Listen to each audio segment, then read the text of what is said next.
Channel को subscribe करें, bell icon press करें वीडियो सबसे पहले देखने के लिए। तो आज की इस वीडियो में हम देखने वाले हैं कि कैसे SSH सर्वर का यूज़ करके काली ऑपरेटिंग सिस्टम पर रिमोटली लॉगिन किया जा सकता है। SSH को यूज़ करने से पहले हम समझ लें कि SSH क्या है।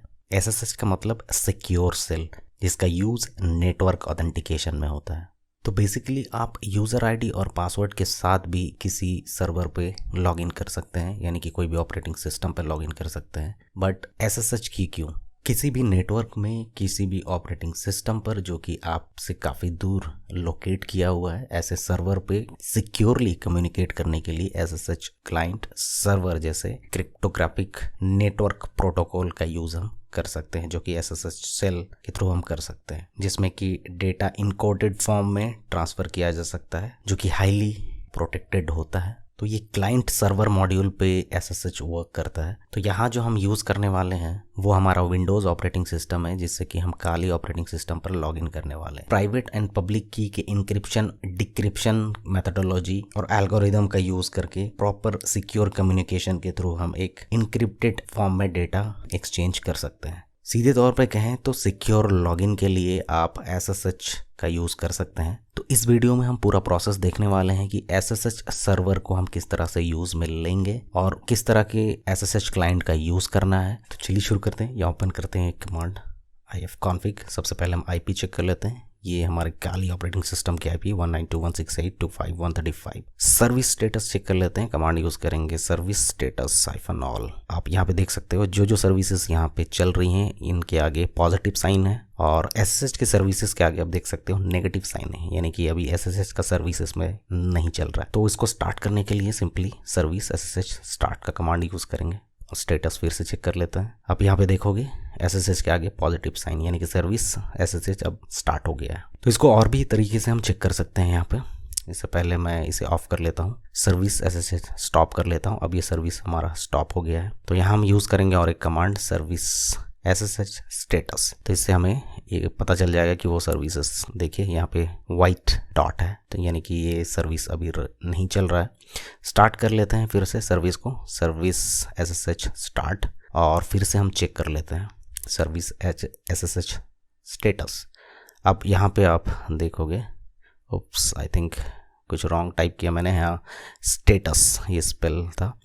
आप यहाँ पे देख सकते हो अभी एक्टिव हो गया है, ग्रीन डॉट में कन्वर्ट हो गया है और यहाँ पे सर्विस रनिंग दिखा रहा है। तो अभी हम अपने विंडोज़ ऑपरेटिंग सिस्टम से पुट्टी सॉफ्टवेयर का यूज़ करेंगे और देखेंगे इस रिमोट सर्वर पर हम लॉगिन कर पाते हैं या नहीं। IP डालते हैं हम यहाँ पे और रूट और पासवर्ड यहाँ हम डालते हैं। ये मैंने पासवर्ड डाल दिया। एक्सेस डिनाइड आप यहाँ पे देख सकते हो, ये इसलिए क्योंकि यहाँ पे जो कॉन्फ़िगरेशन है वो हमारा डिसेबल है। अभी यहाँ मैं आपको लिस्ट दिखाता हूँ। लिस्ट में ये सारी आप फाइल्स देख सकते हैं, ये SSH सर्वर से रिलेटेड फाइल्स हैं सारी, और हम मेन फाइल को कॉन्फ़िगर करेंगे यहाँ पे। इसके लिए मैं विम एडिटर का यूज़ करूँगा। यहाँ पे sshd_config इस फाइल पे हम कॉन्फ़िगरेशन सेट करेंगे। तो यहाँ हम पहले इस फाइल को ओपन कर लेते हैं। यहाँ पे आप देख सकते हो, यहाँ पे परमिट रूट लॉगिन, यहाँ पे प्रोवाइड पासवर्ड है, तो हम इसको चेंज कर देते हैं यहाँ पे। तो मैं यहाँ पे इसको डिलीट करके यहाँ पे मैं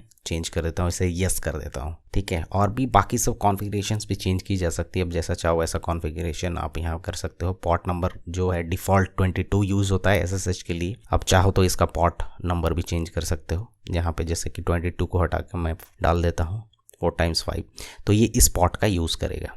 तो अभी मैं फ़िलहाल इसे 22 ही डिफ़ॉल्ट रहने देता हूँ और इसे ऐसे ही सेव कर देता हूँ। यहाँ पे मेन जो हमें करना था ये permit login as a route, इसे मैं येस कर देता हूँ, ठीक है। अब मैं इसे सेव कर देता हूँ, ठीक है। अब हम सर्विस को फिर से स्टेटस चेक कर लेते हैं, ये रनिंग है। हम इसे ऑफ कर लेते हैं, फिर से स्टार्ट करेंगे। तो स्टॉप कर लिया मैंने सर्विस SSH स्टार्ट का कमांड यूज़ करके, और स्टार्ट करने के लिए फिर स्टार्ट का कमांड यूज़ करेंगे। तो यहाँ पे आप देख सकते हो सर्विस हमारा अभी रनिंग मोड पर है, चल रहा है सर्विसेज। तो अभी हम क्लाइंट जो है पुट्टी, अब इससे हम यूज़ करेंगे लॉगिन करने के लिए। IP दिए मैंने और यहाँ पे रूट और पासवर्ड डाल दिया। आप यहाँ पे देख सकते हो हम काली पे लॉगिन कर चुके हैं रिमोटली। ये ग्राफिकल यूज़र इंटरफेस नहीं यूज़ करेगा, ये आपको यहाँ पर कमांड लाइन इंटरफेस मिल जाता है और आप रिमोटली दूसरी जगह सर्वर आपका लोकेट है तो आप उससे कम्युनिकेट कर सकते हैं एक सिक्योर इनक्रिप्टेड फॉर्म में आप कम्युनिकेशन कर सकते हैं। यहाँ पे आप देख सकते हो ये वही IP 192.168.25.135। तो यहाँ पे आपने देखा कि किस तरीके से SSH सर्विसेज का यूज़ किया जा सकता है secure login, secure data transmission के लिए। तो यहाँ पे आप पोर्ट नंबर भी चेंज कर सकते हो। मैं यहाँ पे पोर्ट नंबर आपको यहाँ पे चेंज करके दिखाता हूँ। यहाँ पे 4x5 डाल देता हूँ यहाँ पे, और इसके बाद मैं सेव कर देता हूँ। अब हम देखते हैं वो SSH का जो डिफ़ॉल्ट पोर्ट यूज़ करता है 22 पोर्ट, क्या वो डिफ़ॉल्ट पोर्ट यूज़ करेगा? नहीं, ऑब्वियसली हमने इसे चेंज कर दिया। अब जो हमें पोर्ट ज़रूरत पड़ेगा वो है 5555। तो वहाँ हम IP टाइप कर लेते हैं और इसे पोर्ट को हम डिफ़ॉल्ट रहने देते हैं और देखते हैं लॉगिन होता है या नहीं। देखिए यहाँ पे नेटवर्क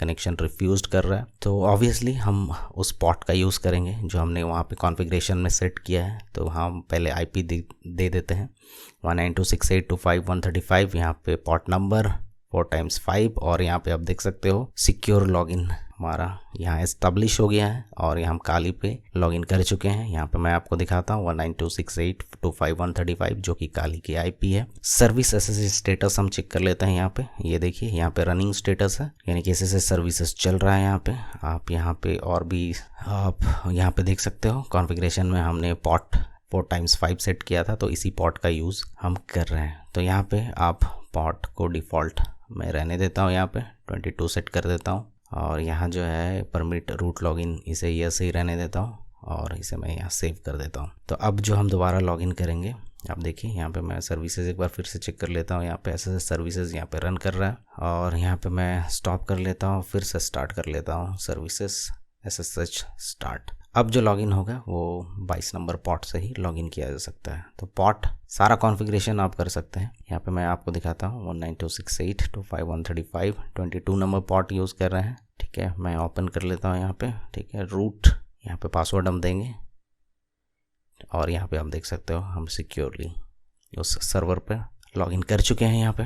तो इस तरीके से SSH का यूज़ किया जा सकता है। हालांकि इसमें ऑलरेडी आपको प्री इंस्टॉल्ड मिल जाता है काली लिनक्स ऑपरेटिंग सिस्टम पे, बट इनेबल नहीं रहता है। इनेबल करने के लिए आपको कुछ कॉन्फ़िगरेशंस करनी पड़ती हैं। आप कोई दूसरा लिनक्स डिस्ट्रो अगर यूज़ कर रहे हैं तो आप इसमें SSH सर्वर का इंस्टॉलेशन कर सकते हैं। तो काली ऑपरेटिंग सिस्टम में ऑलरेडी SSH सर्वर आपको प्री इंस्टॉल मिल जाता है। तो जब हम इस कमांड का यूज़ करेंगे ये इंस्टॉल करने के लिए apt-get install OpenSSH सर्वर, आप यहाँ पे देख सकते हो ये ऑलरेडी इंस्टॉल्ड है। अगर आप कोई दूसरा डिस्ट्रो यूज़ कर रहे हैं पेनिट्रेशन डिस्ट्रो, तो आप उसे apt-get install OpenSSH सर्वर इस कमांड का यूज़ करके इंस्टॉल कर सकते हैं। ये इंस्टॉल हो जाएगा। और अगर आप इसे रिमूव करना चाहते हैं तो सिंपली आपको टाइप करना है sudo -purg remove OpenSSH client and OpenSSH server। Enter press करते हैं और do you want to continue? yes, और ये आपका OpenSSH सर्वर यहाँ से रिमूव हो जाएगा। प्रोसेसिंग। तो इस तरीके से आप SSH सर्वर का यूज़ ले सकते हैं। मैक OS के लिए टर्मिनल, डिफ़ॉल्ट टर्मिनल आपको मिल जाता है, और एंड्रॉयड के साथ भी आप इसे यूज़ कर सकते हैं। ज्यूस SSH करके एप्लीकेशन आती है, आप इसके थ्रू भी लॉगिन कर सकते हैं। यहाँ पे आप देख सकते हो ये हमारा सारा फाइल SSH सर्वर रिमूव हो गया है। और विंडोज़ के लिए तो आपने देख ही चुका है कि SSH के लिए पुट्टी सॉफ्टवेयर का यूज़ किया जा सकता है।